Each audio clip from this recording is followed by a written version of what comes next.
ಓಂ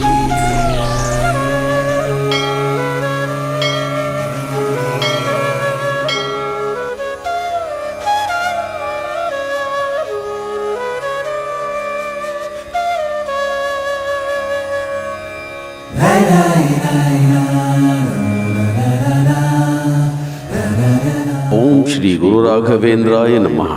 ಗುರು ಶ್ರೀ ರಾಘವೇಂದ್ರಾರ್ಯತ್ವಾಮಹಂ ಶರಣಂ ಗತಃ. ಆಯುರಾರೋಗ್ಯವೈಶ್ವರ್ಯಂ ದತ್ವಾ ತ್ವಂ ರಕ್ಷ ರಕ್ಷ ಮಾಂ. ಪೂಜ್ಯಾಯ ರಾಘವೇಂದ್ರಾಯ ಸತ್ಯಧರ್ಮರತಾಯ ಚ ಭಜತಾಂ ಕಲ್ಪವೃಕ್ಷಾಯ ನಮತಾಂ ಕಾಮಧೇನುವೆ. ವಿಶ್ವ ಮಾನವರಿಗೆ ಕಲ್ಯಾಣ ಮಾಡುವುದಕ್ಕಾಗಿ ಈ ಭೂಮಿಯ ಮೇಲೆ ಅವತಾರವೆತ್ತಿದ ಮಹಾನ್ ದೈವ ಪವಾಡ ಪುರುಷರೇ ಶ್ರೀ ಗುರು ರಾಘವೇಂದ್ರ ಸ್ವಾಮಿಗಳು.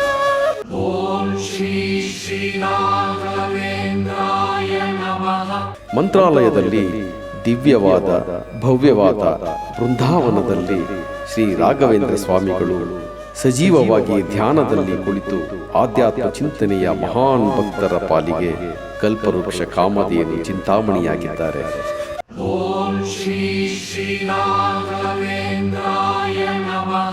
ಭಕ್ತರ ಎಲ್ಲ ರೀತಿಯ ಅಭಿಷ್ಟಾರ್ಥಗಳನ್ನು ತಮ್ಮ ದಿವ್ಯ ದೃಷ್ಟಿಯಲ್ಲೇ ಗಮನಿಸಿ ಬೇಕು ಬೇಡವೆಲ್ಲವನ್ನು ಪೂರೈಸುವ ಭಕ್ತರ ಇಷ್ಟಾರ್ಥ ಪ್ರದಾತರು ಮತ್ತು ಪರಮ ಕರುಣಾಳುಗಳು. ಭಕ್ತರ ಸೇವೆಗಳನ್ನು ಪ್ರಾರ್ಥನೆಗಳನ್ನು ಅರಿತು ಅವರ ಅಭಿಲಾಷೆಗಳನ್ನು ಪೂರ್ಣಗೊಳಿಸಿ ಇಹಲೋಕದಲ್ಲಿ ಸಮಸ್ತ ಸುಖ ಸಂಪತ್ತುಗಳನ್ನು ಕೊಟ್ಟು ಪರಲೋಕದ ಹಾದಿಯನ್ನು ಎಲ್ಲರಿಗೂ ತೋರಿಸುತ್ತಾ ಮೋಕ್ಷವನ್ನು ಕರುಣಿಸುವ ಸಾಮರ್ಥ್ಯ ಹೊಂದಿರುವ ನಮ್ಮ ಶ್ರೀ ಗುರು ರಾಘವೇಂದ್ರ ತೀರ್ಥರು.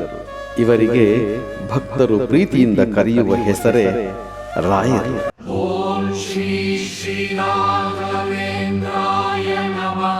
ಭಕ್ತರು ತಮ್ಮ ಮನೋಭಿಷ್ಟ ಫಲ ಹೊಂದುವ ಆಸೆಯಿಂದ ಮಂತ್ರಾಲಯಕ್ಕೆ ಬಂದು ರಾಯರನ್ನು ಅನನ್ಯ ಭಕ್ತಿಯಿಂದ ಪೂಜಿಸಿದಾಗ ನಿರಾಶೆಯಿಂದ ಬರಿಗೈಯಲ್ಲಿ ಹೋಗುವವರು ಯಾರೂ ಇಲ್ಲ.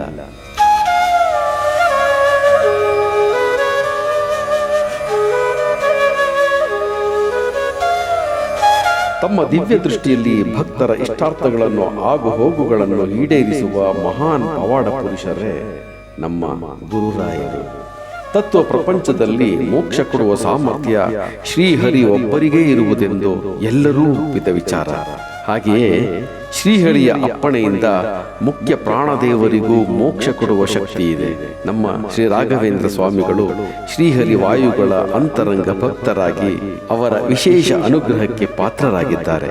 ಆದ್ದರಿಂದ ರಾಯರು ಕೂಡ ಭಕ್ತರ ಲೌಕಿಕ ಅಭಿಲಾಷೆಗಳನ್ನು ಕೊಡುವುದಲ್ಲದೆ ಪಾರಲೌಕಿಕ ಫಲವಾದ ಮೋಕ್ಷ ಫಲವನ್ನು ಕೊಡಬಲ್ಲರು.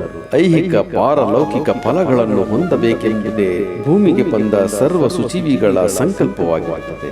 ಸುಜೀವಿಗಳ ಸ್ವರೂಪಾನಂದಾನುಭವವೇ ಮೋಕ್ಷ, ಅಂದರೆ ಜನನ ರಹಿತವಾದ ಪರಿಸ್ಥಿತಿ. ಇಂತಹ ಮೋಕ್ಷವನ್ನು ಪಡೆದವರಾರೂ ಪುನಃ ಭೂಮಿಗೆ ಬರುವುದಿಲ್ಲ. ನಮ್ಮ ಕಥಾನಾಯಕರಾದ ಶ್ರೀ ಗುರು ರಾಘವೇಂದ್ರ ಸ್ವಾಮಿಗಳು ನಾನು ದೇವರು ಒಂದೇ ಅಲ್ಲ, ಎಲ್ಲ ಚೇತನರಿಗೂ ದೇವರಿಗೂ ಭೇದ ಉಂಟು, ಆತ ಈಶ, ನಾನು ಅವನ ದಾಸ ಮಾತ್ರ ಎಂದು ಸಾರುವವರೇ ನಮ್ಮ ಗುರುರಾಯರು.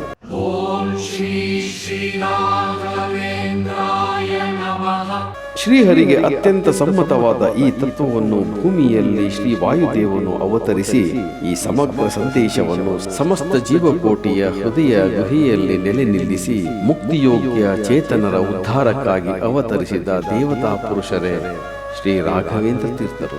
ಇಂದಿಗೂ ಬೃಂದಾವನದಲ್ಲಿ ಶರೀರವಾಗಿ ಕುಳಿತು ಜಾತಿ ಮತ ಬಡವ ಬಲ್ಲಿದರೆಂಬ ಭೇದವಿಲ್ಲದೆ ಸಮಸ್ತ ಚೇತನರ ಕಲ್ಯಾಣಕ್ಕಾಗಿ ಟೊಂಕ ಕಟ್ಟಿ ನಿಂತಿರುವ ಮಹಾನ್ ಚೇತನರಾದ ಶ್ರೀ ಗುರುರಾಯರು ನಮ್ಮಂತಹ ಪಾಮರರಿಗೆ ಕಾಣದಿದ್ದರೂ ಕೂಡ ಆಗಿನ ಬ್ರಿಟಿಷ್ ಸಾಮ್ರಾಜ್ಯದಲ್ಲಿ ಕಲೆಕ್ಟರ್ ಆಗಿ ಅಧಿಕಾರದಲ್ಲಿದ್ದ ಸರ್ ಥಾಮಸ್ ಮನ್ರೋನಂತಹ ಪುಣ್ಯ ಪುರುಷರಿಗೆ ದರ್ಶನ ಕೊಟ್ಟು ತಾವು ಇಂದಿಗೂ ಬೃಂದಾವನದಲ್ಲಿ ವಿರಾಜಿಸುತ್ತಿದ್ದಾರೆ. ಅವರು ಬೃಂದಾವನ ಪ್ರವೇಶ ಮಾಡಿ ಶತಮಾನಗಳೇ ಕಳೆದಿದ್ದರೂ ಇಂದಿಗೂ ಮಹಿಮೆಗಳನ್ನು ತೋರುತ್ತಾ ಬಂದ ಭಕ್ತರನ್ನು ಅನುಗ್ರಹಿಸಿ ಅವರಿಗೆ ಸುಖ ಸಂತೋಷಗಳನ್ನುಂಟು ಮಾಡಿ ಈ ಸಂಸಾರ ನೌಕೆಯಲ್ಲಿ ಮುಳುಗಿ ತೇಲುತ್ತಿರುವವರಿಗೆ ಕಷ್ಟಕಾಲದಲ್ಲಿ ದೊಡ್ಡ ಹಡಗಿನಿಂದ ಬಂದು ಸಹಾಯ ಮಾಡುತ್ತಾ ಬಂದಿರುವ ಕಲಿಯುಗದ ಕಲ್ಪವೃಕ್ಷ ಕಾಮಧೇನುವೆಂದು ಸಾರ್ಥಕ ಬಿರುದನ್ನು ಹೊಂದಿರುವ ಶ್ರೀ ರಾಘವೇಂದ್ರ ಸ್ವಾಮಿಗಳನ್ನು ಪೂಜಿಸಿ ಆರಾಧಿಸಿ ಅವರ ಪ್ರೀತಿಗೆ ಪಾತ್ರರಾಗೋಣ. ನಮ್ಮೆಲ್ಲರ ನಮ್ಮ ಕಷ್ಟ ಕಾರ್ಪಣ್ಯಗಳಿಂದ ದೂರವಾಗೋಣ. ಎಲ್ಲರ ಮೇಲೂ ರಾಯರ ಕೃಪೆಯಿರಲಿ ಎಂದು ಹೇಳುತ್ತಾ ಈ ಸಂಚಿಕೆಯನ್ನು ಮುಗಿಸುತ್ತೇವೆ. ಸರ್ವೇ ಜನ ಸುಖಿನೋ ಭವಂತು. ಜೈ ಶ್ರೀ ಗುರು ರಾಘವೇಂದ್ರಾಯ ನಮಃ.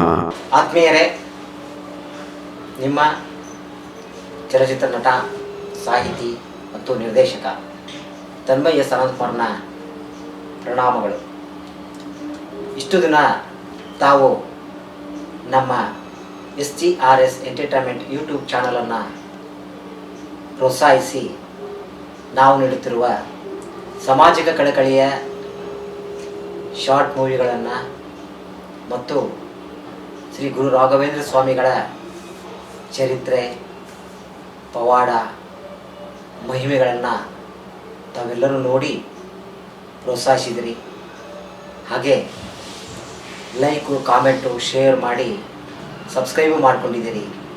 ಇನ್ನೂ ಯಾರು ಸಬ್ಸ್ಕ್ರೈಬ್ ಮಾಡ್ಕೊಂಡಿಲ್ಲ ಅವರು ದಯವಿಟ್ಟು ನಮ್ಮ ಚಾನಲ್ನ ಸಬ್ಸ್ಕ್ರೈಬ್ ಮಾಡ್ಕೊಳ್ಳಿ. ನಿಮ್ಮ ಸ್ನೇಹಿತರಿಗೂ ನಿಮ್ಮ ಸಂಬಂಧಿಕರಿಗೂ